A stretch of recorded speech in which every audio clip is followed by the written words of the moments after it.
CRSD di cadre des religieux pour la santé et le développement askanu Sénégal moo leen tax a jóg tax na ñu yëkkati ay waxtaan yu am solo jëmale ko ci planification familiale ak espacement des naissances. réew moo gis ay askan ñoo ko dëkkee te Sénégal bari na fi doomi aadama yu bokkul diine bokkuñu gëm-gëm bokkuñu pas-pas waaye diine bu mu ci mënti doon du pas-pas rekk ko tax a jóg waaye dina sàmm bien-être doomu aadama bi fexe ba muy dund ci jàmm moom ak njabootam maanaam li tubaab di wax un esprit sain dans un corps sain xel mu sell ci jëmm ju sell. li ko tax a jóg nag mooy lëkkale kër diine yi ngir nit yi diine yi ànd pour liggéey ci développement lëkkale bi moom mosu fee jóge kër diine yi Sénégal am nañ ay relation yoo xam ne nii relation yu yàgg la ñu ngi amlante di saavonte waaye nag kër diine yi lëkkaloo liggéey ci développement nag loolu moom lu bees la loolu nag moo tax kuréel bii jukk am kër diine yi mu ne kër diine yi association yi ci lañ bokk itam maanaam association islamique yi lu mel ne l'association des imams et oulémas le haut conseil islamique du Sénégal ak réseau islamique population ñooñu ñi ngi ci biir donc CRD dafa jéem a fédéré këri diine yëpp ak mbootaay diine yi maanaam ma nga wax ne daal këri diine yi la ak mbootaay diine yi ak église bi. En fait ñun waa église luthérienne du Sénégal dañoo engagé wu sur CRSD dans le cadre de l'espacement des naissances surtout dans la PF parce que suñu gis-gis ci loolu mooy suñu jàngu bi ne prend pas seulement le cas de l'esprit de l'homme de sa question spirituelle mais aussi day jël li nga xamante ne mooy itam son cas social sa vie et sa nature tout entière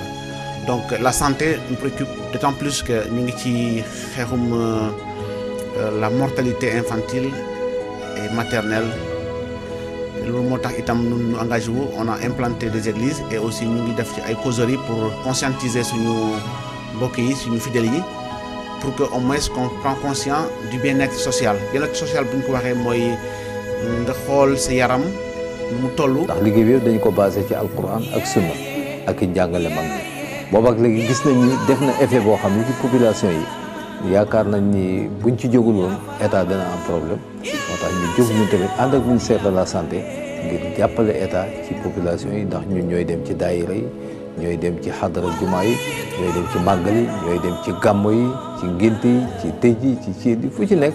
te bu ñu demee yàlla defal nañu loo xam ni donte ñetti nit lañu danañu déglu te déglu koo xam ni déglu xol lay doon déglu na la jëfe moo tax mbooloo mi boobaak léegi wax dëgg yàlla ñu ngi def ay jéego yoo xam ni am na solo lool ci société sénégalaise. ñàkk a def planification familiale nag wala espacement des naissances gis nañu ni am na njeexital yu doy waar ci doomu aadama yi li ko gën a faral di indi nag moo di njur mu jegewantu nga xam ne nag dina indi ay danger ci yaay ji lu mel ni diabète hypertension artérielle dem ba sax bu faat yaay ji mën a yokk bu baax li ñuy wax taux de mortalité maternelle ñu gis ne ci xale bi mën na ko indil malnutrition ñàkk jàng bu baax échoué ci avenir am dem ba ci sax famille boobule seen dund mën naa sooxe bu baax a baax. ñun ginnaaw programme la boo xam ne li ñuy def dañuy accompagner ministère de la santé donc ministère de la santé ñoo définir ay régions priorité ma nga wax ne région priorité yooyu ñu définir maanaam Thiès ci la bokk Diourbel Matam Ziguinchor Sédhiou ak Kédougou loolu mooy région prioritaire bu ministère de la santé ndax région prioritaire ñoom dañu wax ne ci région yooyu taux de prévalence contraceptive bi dafa xaw a faible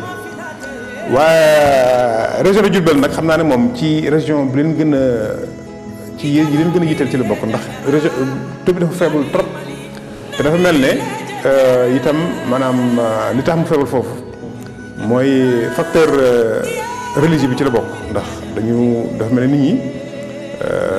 lépp lu ñuy bu ñuy wax ci planification familiale dafa mel ne nit ñi dañu jàpp ne l'islam da koo tere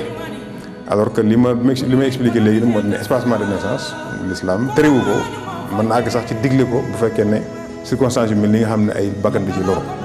waaw te gannaaw yàlla yaakaar nañ ne ministère bi ñoo wax ne gannaaw yàlla bu ñu espacé naissance yi maanaam bañ a soreel njur mi tuuti bu ñu ko soreelee loolu dana tax sauver ay bakkan. ñun CRSD man boog sama wàll pàcc bi nga xamante ne moom laa yor parce que CRD ay pàcc la am na ñoo xam ne ñi ngi ci média bi am na ñoo xamante ne ñi ngi ci yeneen ay forum ak yooyu man li ma yor mooy wàllu jigéen ñi. léegi ñun programme bi ni ñu koy defee nii la dañuy dem ci région yi bu ñu demee ci région yi dafa am benn argumentaire religieux boo xamante ne bii moom la ñuy jàngale moom la ñuy former religieux yi nga xam ne ñu ngi ci région yi donc région bu ñu dem dañuy former lu ma 10 religieux dañ leen di def argumentaire religieux bi nga xam ne Moustapha Gueye ñu ngi ko defoon sur l' espacement des naissances argumentaire boobu bu ñu leen ko joxee ñoom si seen bopp dañ koy jàng bu ñu ko jàngee ba pare nag ñu dem di ci sensibiliser kenn ku nekk 10 daayira buñ ci sensibiliser kenn ku nekk 10 daayira ñooñu sensibiliser demaat sensibiliser waat leen ci programme Moytu Neef ñun nag suñu programme ñu ko yemale képp ci li nga xamante ne nii moom la yàlla wax ci nit ki bu ëmbee ak diir bu mu war a nopp maanaam nàmpal sa doom 2 at dañu diggante fi muy ëmbee ak fa muy amewaat benn doom bu mu weesu 2 at te ñi ñuy waxal tamit mooy les couples légalement mariés képp koo xamante ne sëyoo bokkoo ci programme CRSD ku sëyul waxuñu la nga am nef waxuñu la nga am doom bay nef donc ñun ku sëyul bokkul xale yi jigéen ñu ndaw a ndaw yi nga xamante ne sëyeeguñu tamit li ñu mën mooy ñaax leen pour ñu téye seen bopp waaye duñ leen ñaax pour ñu jël ay planification ak yooyu. li ma leen di digal mooy rek ñu gën a góorgóorlu xam ni diine ñëwul ngir sonal doomi aadama diine dafa ñëw ngir lépp loo xam ne ñu noppal nit la rawatee nag jigéen moo tax loolu nga xam ne mooy ëmb te metti lool bi islam ñëwee daf ko jàngat boo xam ni dafa delloo yaay njukkal ci lan ci sant ko maanaam may ko permission pour lépp loo xam dana tax mu mën a espacer li nga xam ne mooy ay ëmbam maanaam bu ëmbee mën a noppaluwaat ay at ñaar ñetti at ko defee mën a jëlaatub ëmb ndax ëmb dafa métti juróom-ñeenti weer am yàlla lu mu sàkk nekk def ko ci sa biir di ko fa fekk malaaka bi di ko wëlbatee ci kattanu borom bi subhanahu wa taala di ci def ay cër muy dund ci li ngay dundee di lekk ci li ngay lekk di naan ci li ngay naan bu guddee doo nelaw ndax ay wëlbatikoom ak yu kenn xamul loolu dama wax ni lu ñu war a bàyyi xel la moo tax nag islam kon ñëw daganal li nga xam ni mooy soreel jur bokkul nag ak limitation maanaam bokkul ak arrêté jur kooku ñun duñ ci wax duñu ko fekkee li ñuy wax kay mooy loo xam ni dana tax njur mi sore yaay mën a dimbali ko mën a noppalu bu ko defee xale bi juddu it mën a jël forme boo xam ni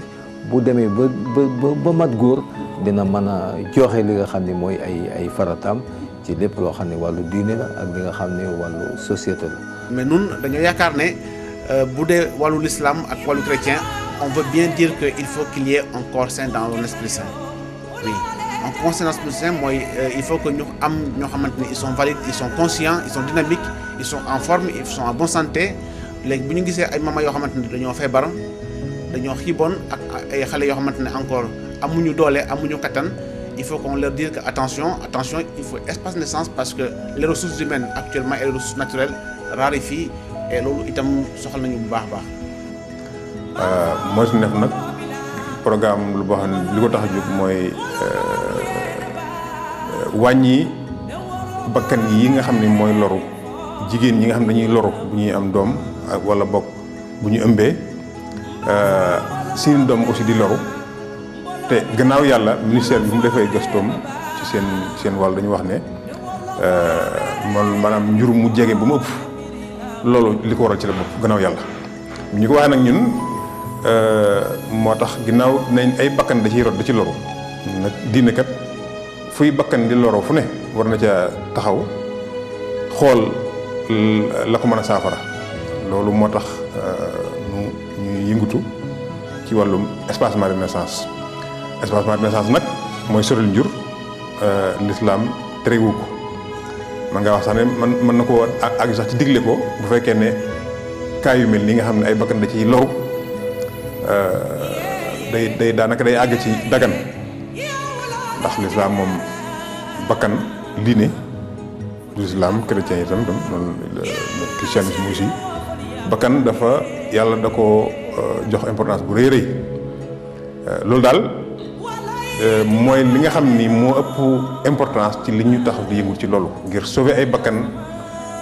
ci kàttanu yàlla. firnde li mi ngi ci tableau bii ñu leen di wan mi ngi aju ci taux de mortalité maternelle et infantile muy jigéen ñi ëmb ak imbi te di ci faatu ak seeni tuut tànk. étude démographique santé EDS bu Sénégal ci atum 2016 bi wane na ni 89 xale yu amagul ñaari at yoo jël ci junni bu nekk dinañ faatu at mu jot. ci beneen wàllu wa 48 xale yu amagul ñetti at dinañ faatu ci junni boo jël. foofu nag mbokk yi ci la importance planification familiale ak espacement des naissances di feeñ lool firnde yi nag wane nañu CRSD mi juddu woon ci atum 2014 taxawaayam am na solo lool.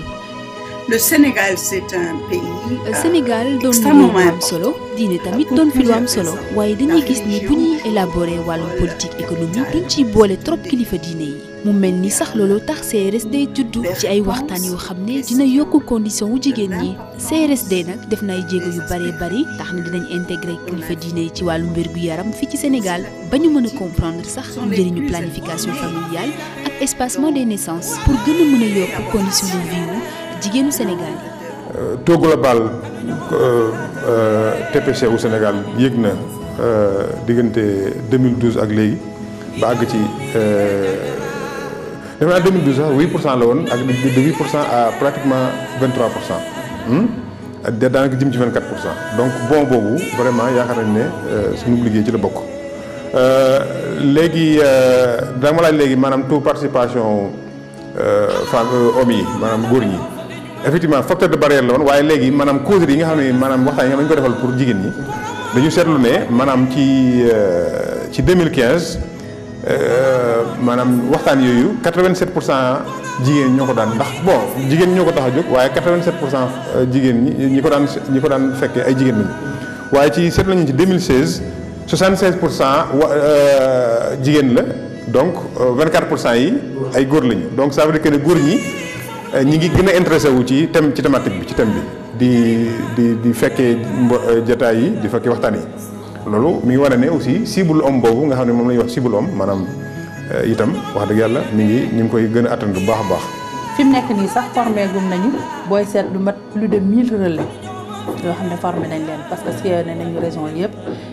ba ñaari région rek ñetti région moo ñu dese actuellement muy Sédhiou Ziguinchor Saint-Louis ak Louga. te yooyu sax dem nañ fa ba def contact bi ba pare dañ ko war a delluwaat pour def formation pour matale lépp région bi ci nekk formé nañ fa 10 relais am na région yoo xam ne dañ nañ fa 30 relais ba 40 relais donc ñu ngi ci ay 1000 et quelques relais yoo xamante ne jigéen ñi nga xam ne jot nañ leen sensibiliser yi tamit ëpp nañu ay ñaar fukki junni te ay jigéen la ay góor la te li ci gën a neex nag mooy góor ñi seen bopp ñooy demaat di sensibiliser jigéen ñi pour lu moytu neef te ay ustaas la ñuy doon wala ay sëriñu daara la ñuy doon ay nit ñu xam diine lañu xam seen diine nga xam ne dañuy yem képp ci li nga xamante ni moom la diine. Il faut qu'on revienne à la normale. Il faut que le bien-être social nous préoccupe parce que inutile de produire des enfants, inutile d'avoir des enfants qui sont malades, qui sont maladives et qui peuvent porter préjudice à notre société sénégalaise. Nous espérons que demain ou après-demain, ils seront les porteurs de voix et les porteurs de notre développement. fi nu jëm mooy fi nga xam ne rek foofu la ñu islam sant fi nu jëm mooy liggéeyal société fi nu jëm mooy xettali doomi aadama fi nu jëm mooy jox li nga xam ne mooy jigéen jox ko valeur am jox ko emplacement bi nga xam ne moom ko islam jox ndax islam dafa noppal jigéen islam dafa sagal jigéen islam dafa teral jigéen loolu moo tax it suñu mbooloo mi nga xam ne ci la ñuy yëngatu lépp loo xam ne dina tax jigéen garder li nga xam ne mooy wér-gu-yaramam garder li nga xam ne mooy taaram garder li nga xam ne mooy bonheur am loolu danañ ci yëngu bu baax a baax. ñoom ci seen bopp ñoo dem ba xam ne vraiment pour seen programme bi jàll. programme Sénégal moom programme bu ñu fi mën a def programme développement mu ñu defit li ko gën a mën a jàllale mooy religieux yi mooy ndax fii diine dafay am doole nit ñi dañoo gëm te leen nit diine yi wax dañ koy gëm ndax dañ koy wóolu moo tax it ñun bala ñu dugg ci mbir war nañ ko xool ba setaat ko ndax nit ñi si ni suñ ginnaaw bu ñu xasee wax nit ñi moom dutuñu naatable ministère bi nag wax dëgg yàlla loo tax ñu xam loolu bi ñu xamee loolu nag moo tax ñu sollicité religieux yi donc approche multisectorielle boobu nga wax di religieux yeeg bàjjenu gox yeeg nangam yaakaar naa ne vraiment porté na ay fruits daal en tout cas participation religieux yi moom ñoom seen bopp dañoo dem ba reconnaître xam ne maanaam taux de prévalence contraceptive bi bu yëkkati ko c'est vraiment gannaaw yàlla ci religieux yi maanaam bi nga xam ne religieux yi commencé nañ ci wax moo may loolu. CRSD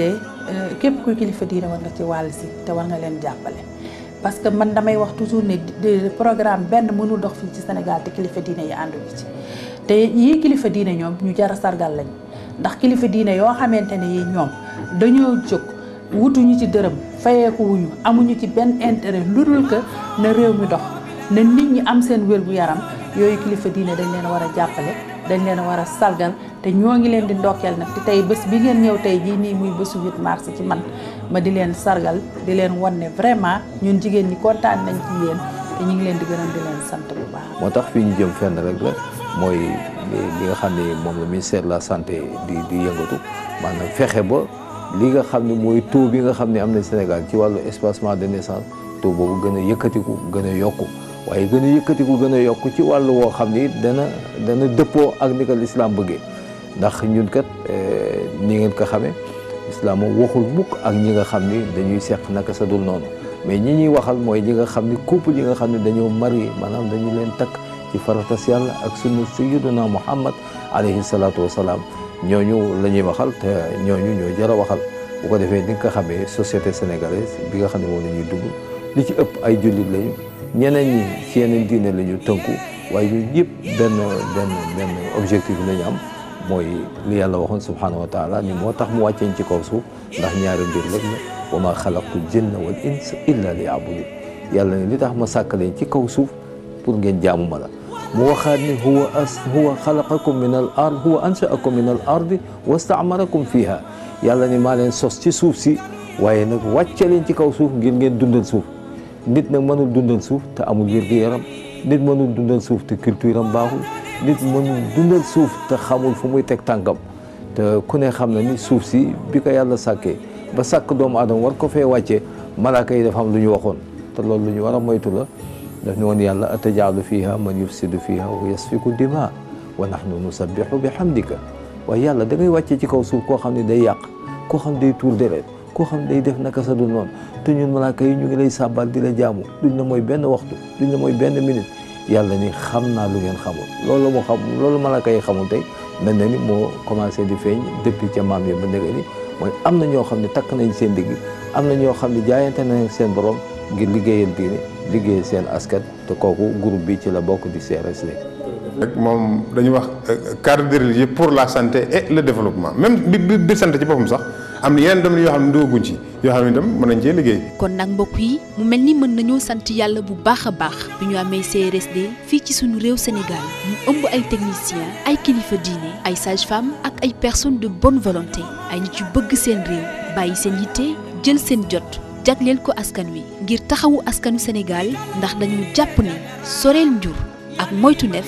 doon na lu am solo ci askan wi rawatina jigéen ñi ndax dina tax ba ndeete gi jeex ci jigéen ñi ëmb ak imbi ak tout tànk yi mbokk yi daal ak CRSD sunu xel mën naa gën a dal.